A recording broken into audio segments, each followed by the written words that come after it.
Is our reality a simulation? An actual matrix? Can we finally prove there's life after death? And what about this alien UFO thing, really? There's a lot of cool, smart people working on this stuff, and I'm talking to them. Let's take the time to really explore bigger questions.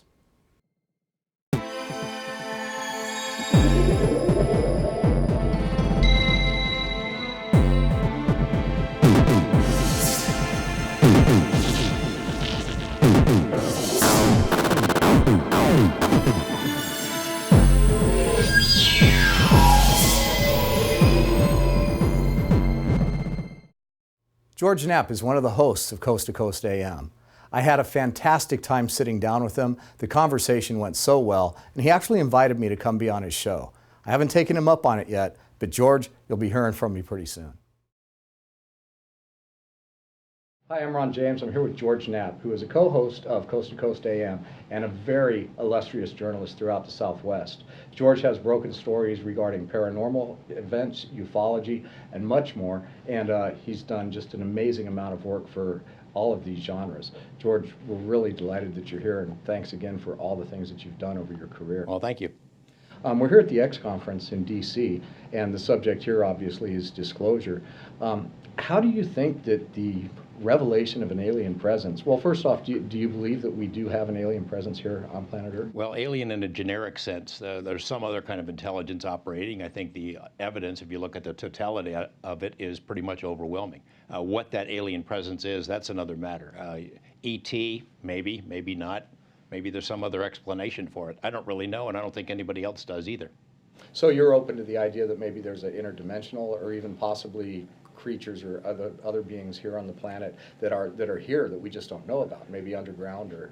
Yeah, I mean, I'm open to all those suggestions. You have to look at it with a healthy dose of skepticism, of course. You start with the basics, and that is there is another intelligence that's been interacting with humans for a long time. We can prove it in a variety of different ways. Tens of millions of people have seen it over the years in one form or another over the centuries throughout human history. On every continent, in every country, in every culture, in different guises, under different names, but it's there and it's real, and it has interacted with us at one level or another for a very long time.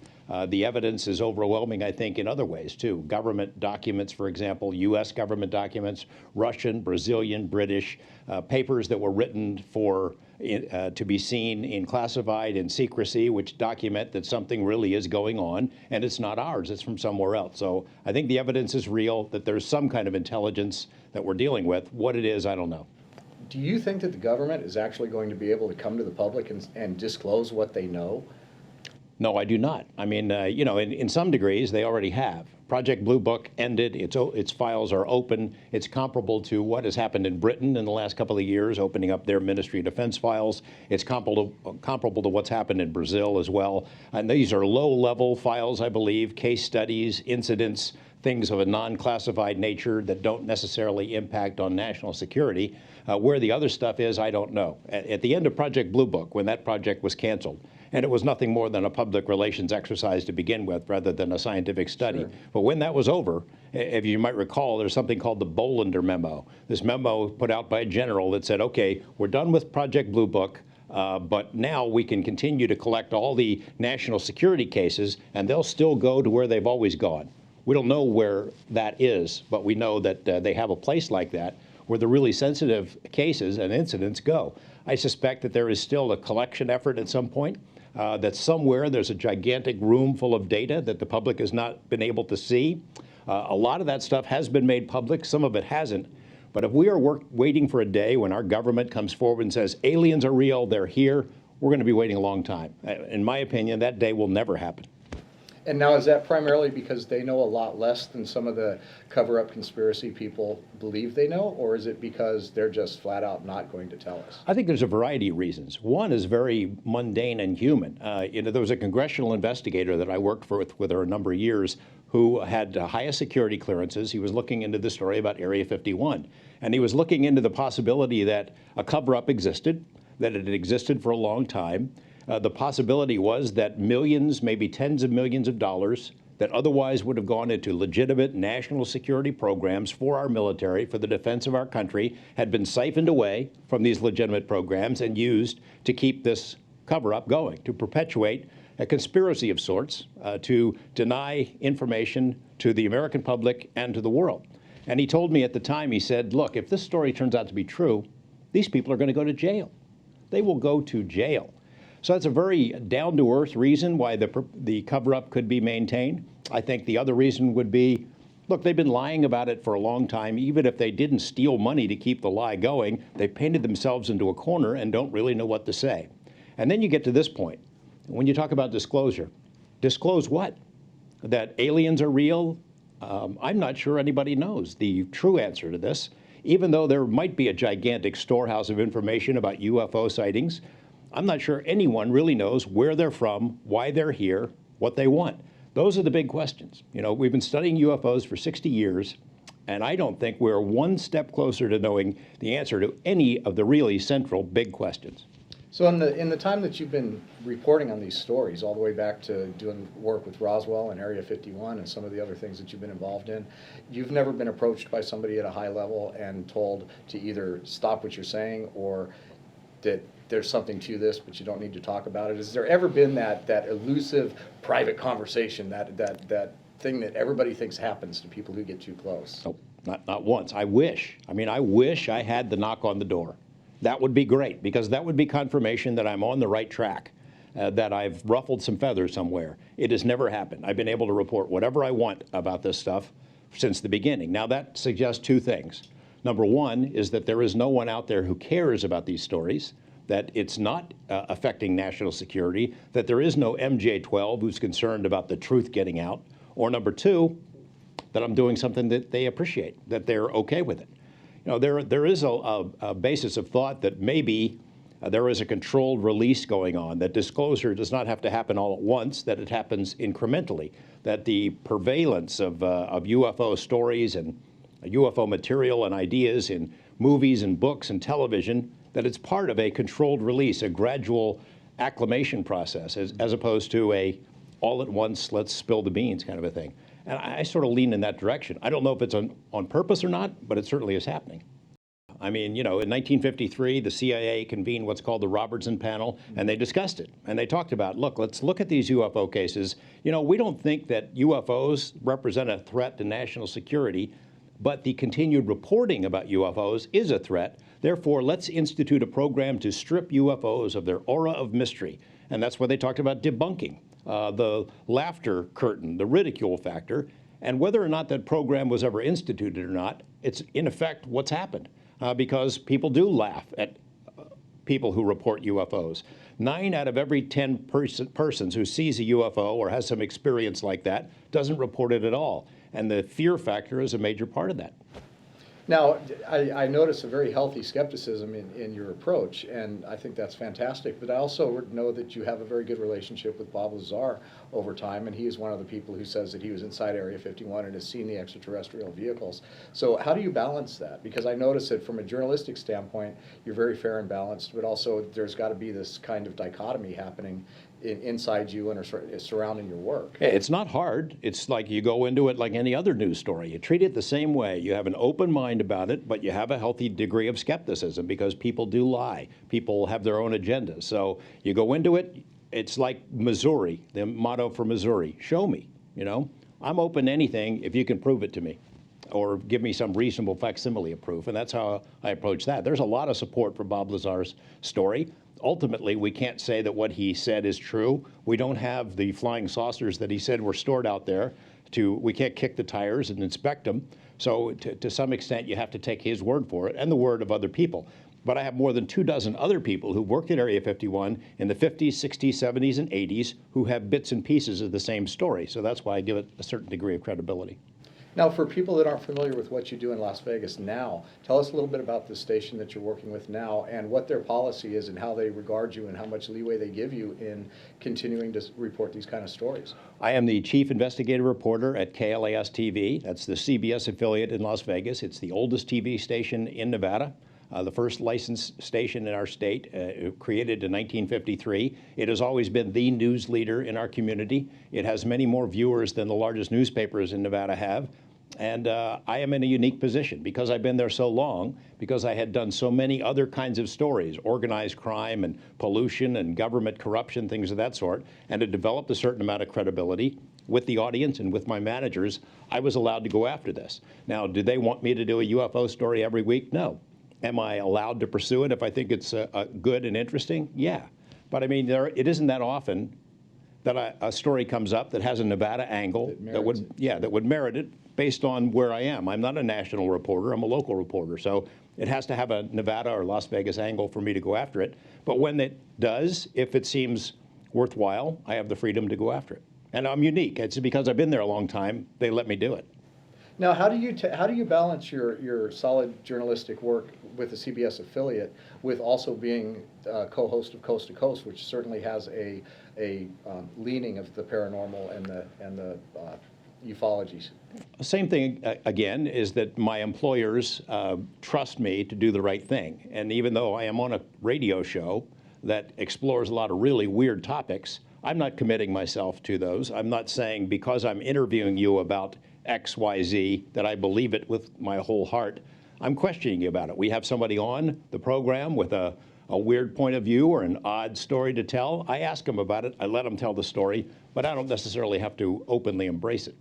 Now, in all the time that you've been covering these stories, certainly there's been things that have happened that have stuck with you personally and that you can't explain and that you really do believe have some kind of a paranormal undercurrent. Can you tell us the one that really sticks in your mind? Well, I'll just say the Skinwalker Ranch story. I mean, Colin Kelleher and I co-wrote a book called Hunt for the Skinwalker. It's about this ranch in northeastern Utah where a whole host of really strange stuff has gone on. It's been going on in that region for a couple of hundred years, as long as people have been in the area. The particular ranch that we focused on is maybe the epicenter, or was the epicenter of activity there. UFOs, poltergeist type activity, Bigfoot, crop circle formations, animal mutilations. It's like a paranormal supermarket. It's like you take every weird topic you can imagine, put it into one bag and shake it up, and it's right there. And although I have been to the ranch many times, I've never seen anything that I would describe as paranormal. I've looked, but what I have done is interview these scientists who studied it for a period of 7 years. It's the most intensely studied UFO hotspot in history. These are legitimate PhD level scientists who have no preconceptions about what was going on there. They just studied it because they wanted to find out. And they had these experiences themselves. They saw these things, creatures, mutilations, UFOs. I take that pretty seriously. So the events at the Skinwalker Ranch, that whole place has been pretty much sequestered off and closed off from the public and from other journalists. So what kind of research is still going on there? I don't think there's much because the organization that was doing the study, NIDS, no longer exists. That's the National Institute for Discovery Science, founded by Bob Bigelow. Mm-hmm. I think there's probably a hope that the activity level would increase to the point where it justifies a resumption of the study. I know that there are still people on the ranch, that there are caretakers there, and I know that there are security there because of the constant intrusions by trespassers. The security is there 24/7. But NIDS, the organization that did the scientific study, no longer exists. One of the reasons it dissolved is because activity on the ranch declined so significantly there was nothing for them to do out there. Now, I understand that in the area around the ranch that there's been a resumption, not the ranch itself, but in the Uinta Basin. There's been a resumption of daylight UFO sightings, things of that sort, mutilations, disappearances of animals, but that is not something for NIDS to study. Mr. Bigelow has told me that if the level of activity ever got up to where there was enough going on to justify a study, he'd like to resume it. It might not be the same sort of study that he did before. Toward the end of the 7 years that his team spent there, it seemed like this entity, this intelligence, whatever it was, resented being tracked. Well, I've noticed, I've done a lot of paranormal documentaries myself and a lot of investigations from ufology to ghosts, and I've noticed that sites tend to get trampled. It's like overfishing. You can send so many people into a supposed haunted house with EMF meters until pretty soon nothing's happening there anymore, and that's probably what's going on there.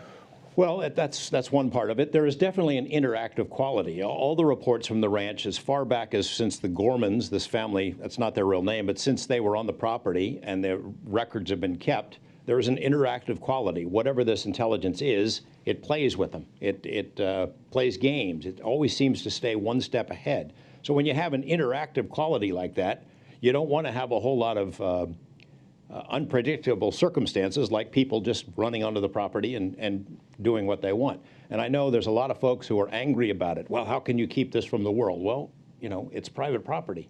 These guys put up the money, they bought it, they want to study it, and having trespassers come on the property or news crews or whatever is not conducive to a study. Now, at present, I think they would just like it all to go away. I have heard that there's some expose coming, that somebody's going to do a big expose about, I don't know what it is, that it's shocking and the ranch is a bunch of baloney. That's fine. I am sure that the owner of the property would be thrilled with that, because anything that discourages people from trespassing on the property is good with him.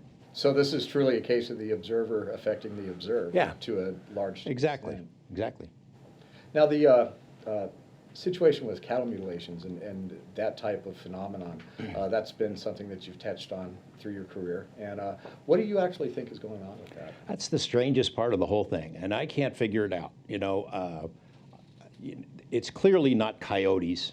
Bobcats aren't doing this. Something is using surgical precision instruments, metallic instruments. The NIDS team on the Utah ranch proved that. They did biopsies, autopsies on these, necropsies, I guess would be the word, on these animals, a couple of them. And it's clear that heavy instruments were used to cut through the flesh, and then small instruments, metallic instruments, cut the flesh and smash the bones. Somebody did it in broad daylight. Somebody did it without making a sound, without leaving prints. Stripped the flesh, 75 pounds of meat in a couple of minutes from an otherwise healthy calf in broad daylight with people out there standing next to it. This suggests a paranormal sort of an explanation. I mean, there's no commando team sneaks onto the property and hustles up there and carves up this calf in the middle of the day. It just doesn't happen. And the explanations that have been given for predators or satanic cults, that doesn't cut it either. I mean, there have been more than 10,000 of these cases since 1967. No one's ever been caught. If it's satanic cults, there's the sneakiest Satan worshipers in the world. You would catch someone. Someone would brag about it. Someone would leave a track or a footprint or a tire track or something like that, but it doesn't exist. So the explanation for what's going on with the animals is not simple.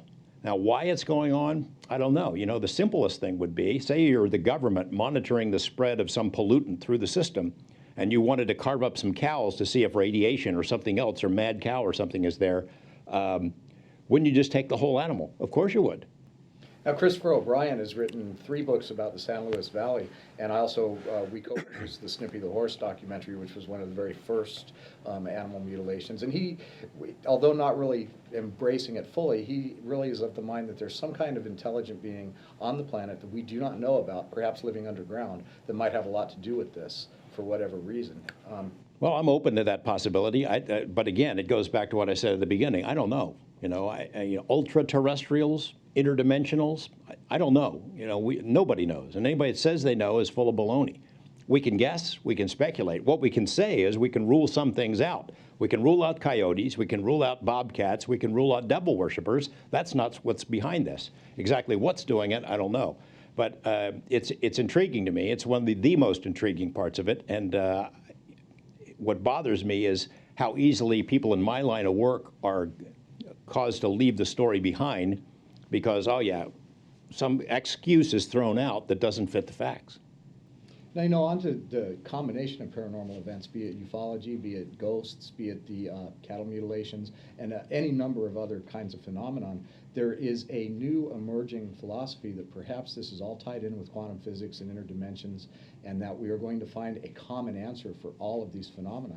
What do you think of that idea? I'm very intrigued by that idea because in the example again about Skinwalker Ranch, it seemed like that is a location where everything is happening at once, and it's almost as if the phenomena is saying all of this is related somehow. How it's related, I don't know. Magnetic anomalies there? Oh yeah, yeah, and I mean compasses and things going crazy, instrumentation going crazy. There's a story about these bulls that were found crammed inside of a trailer. And when the NID scientists came and checked, everything was magnetized. Whatever it was that crammed these bulls into a trailer when the owners weren't around, all the corral was magnetized by something. So yeah, there's some stuff going on. One of the first things NIDS did when they got on the property is did a geomagnetic survey of the property to see if there was anything weird going on, and there wasn't. Well, when you mention that, you know, again, back to Chris O'Brien and his latest book review you just did recently on Coast to Coast, where he postulated that there was actually a Trickster Energy. His new book, Stalking the Trickster, talks about this, a Trickster Energy that is here pretty much to confound and puzzle us. Or to teach us, you know, you could say that there's a learning curve, that something is bringing us along slowly, that it's always been with us as humans, and it's meant to make us think outside the box. And that seems to be exactly what's going on with the trickster phenomena, with what we've described as the Skinwalker phenomena.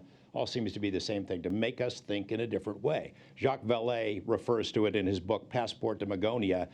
He refers to, I'm forgetting the exact phrase, but the unbelievability, you know, a series of consequences that seem created to be unbelievable. And B.F. Skinner, the great behaviorist, talks about it's a great way to teach somebody something is to do it over and over again in different and unpredictable ways, and they remember it. I don't know if that's the explanation or not, but it's an interesting framework with which to look at this stuff. That's good. Let's wrap up with the disclosure subject again. And my question is, if there is a huge revelation to humanity that there is an extraterrestrial presence, if this were to happen, be it through a political outlet or literally a flying saucer landing in the middle of some place and a revelation being made that way, how broad are the implications on the future of humanity and our society? It really depends on what the announcement is. A UFO landing on the White House lawn is going to be profound. It would be the most profound thing in human history, the acknowledgement that there is another intelligence, that there is somebody else like us out there. It rewrites everything. It rewrites human history, and that would be profound. Now, do you feel like it rewrites our whole definition of spirituality and all of the different elements that make us human and our belief system? Doesn't have to. Who knows? But we don't know. So when people talk about disclosure, I ask, disclose what? If it's just that, hey, there are people like us living on other planets, we can handle that. Humans can handle that. We've been conditioned to deal with it through books and movies for a long time. If you're disclosing something else, maybe not.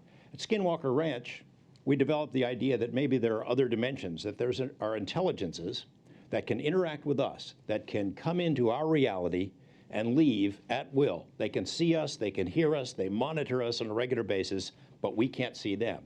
Now let's say your disclosure is, hey, by the way, there's other intelligence, they live all around us. When you're taking a shower, they can watch you. When you're sleeping at night, they watch you. You want to disclose that?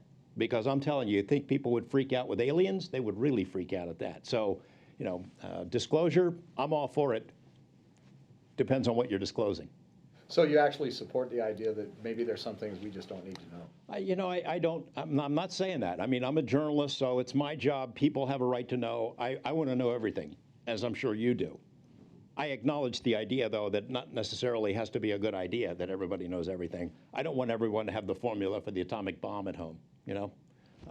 And I think that there are some things, some realities that could be disclosed that would be so profoundly disturbing that maybe it would have dramatic and irreversible effects on our social institutions.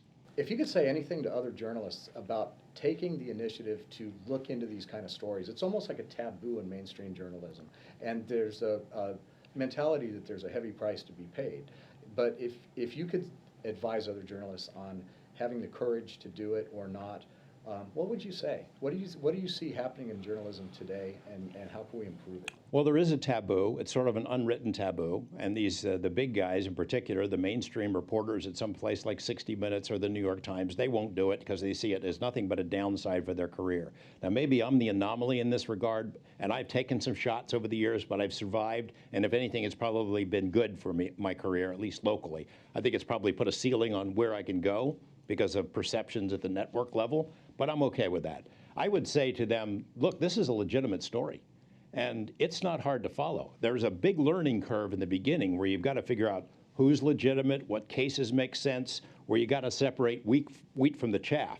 And while 90%, 95% of it is nonsense or honest misidentifications of prosaic phenomena, that remaining core of information is profoundly interesting. And there are ways you can honestly pursue it as a reporter without giving up any of your journalistic standards, to pursue it the same way you do any other story. You follow the paper trail, you interview witnesses, you see if you can corroborate what they're saying, and you tell the story. It's like the journalist's ethical imperative. Get the story, get it right, and tell it no matter who it helps or who it hurts. That would work in this regard. And sometimes I feel awfully lonely pursuing this because there aren't many people in my line of work that are doing it. On the other hand, I do have sort of the area to myself. You know, there's not a lot of competition for it. Now, the History Channel recently did the Ancient Astronaut series, and that's been regarded as a well-researched, well-documented, and courageous piece of material. It was also their most highly rated show. So do you think that the media is helping, that there's some kind of evolution happening here, where these ideas are becoming more mainstream and being advanced with a larger degree of truth? I think there's some truth to that there is sort of disclosure happening in incremental levels going around the media, going around science, and going around the government. And it is so common on the History Channel and elsewhere that it's almost a given. There's so much of this stuff. I sometimes worry about UFO overload, that maybe we're getting too much, so much that people don't think about it. There's so many stories about aliens and ETs and UFOs and flying saucers that, and they're presented by the History Channel, and they're done very well. But the fact is that it's always going to be viewed as entertainment. Until it's on 60 Minutes, until it's on the front page of the New York Times, it's not news. It's still entertainment. And I just don't see it having the same kind of impact.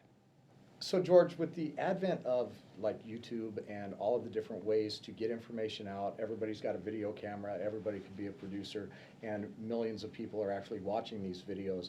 How does that change the landscape in relationship to the mainstream media and the dissemination of information? Well, there's good and bad in that everybody can now be their own video producer. Everyone who's got a computer is suddenly a researcher. Everyone is a ufologist who wants to call himself a ufologist. With the technology that's available, Photoshop abilities, anyone can manufacture their own UFO video. And it complicates the situation because you can never tell what's real and what isn't. In addition, while I encourage citizen journalism and for people to write their own blogs and get active and write stuff and cover things, there's still no substitute for experience. You got to have actual journalists working on some of this stuff as well. I don't see any likelihood that mainstream journalists, network level journalists, are going to be taking this more seriously. I am encouraged that independent producers, your team, for example, some of the stuff that I've done independently of my employer, that takes place. You could hope that those kind of productions, if they're done well, would encourage somebody like 60 Minutes or a Nightline or 48 Hours to dig into this topic. Hasn't happened yet, but it still could. Do you have a sense that academia is totally ignoring a subject that should be on the front burner? Absolutely, they're ignoring it. And I can give you examples of it. This past spring semester, I was asked to teach a class at UNLV about UFOs and conspiracies and journalism, how you would approach these topics as a journalist and teach it to future journalists. UNLV initially said, yeah, great, especially since I had a sponsor who was going to pay for my work and my time and bring guests and everything in. Wow. And then they realized, wait a second, this is about UFOs here. This guy's going to be talking about Roswell and flying saucers and cover-ups. You know, let's just think about it here. We'll okay the class, but we want you to make sure you have that you address other things other than conspiracies, that you bring in skeptics who don't believe any of this is true, which I don't mind having balance and things like that. I did worry that their reticence to accept the class as I described it was the beginning of the end, and then it ended up being the end as well, because the class didn't happen. Academia, you would think on a university campus of all places, you could talk about anything. That's what it's there for.